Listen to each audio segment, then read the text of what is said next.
In today's video, I'm going to teach you how to test webhook n8n. We'll walk through setting up a simple webhook in n8n and preparing it for testing so you can confidently capture incoming requests and inspect the data.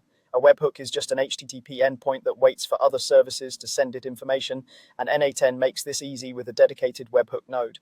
First, head to n8n.io and open your n8n workspace.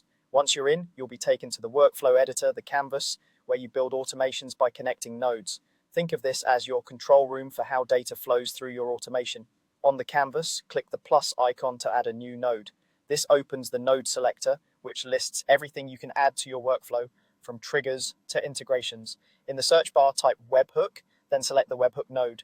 This node creates a unique URL and listens for incoming HTTP requests. It's perfect for receiving data from external services, custom apps, or even quick tests. Next, choose the HTTP method. If you expect a payload, POST is the typical choice because it carries JSON or form data in the body. GET is common for simple pings or URL verification. Pick the method that matches the service you plan to connect. Now enter a path. The path becomes part of your webhook URL, so keep it short, clear, and unique. Use lowercase letters and hyphens instead of spaces. Something like order created or test webhook. This helps you stay organized and avoids conflicts. Choose your authentication option.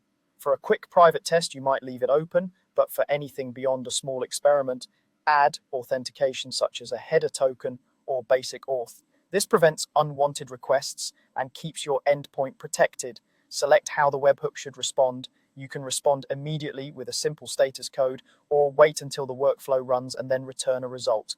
If the sending service expects a quick confirmation, choose an immediate response to keep things snappy. A brief message like received is often enough for testing.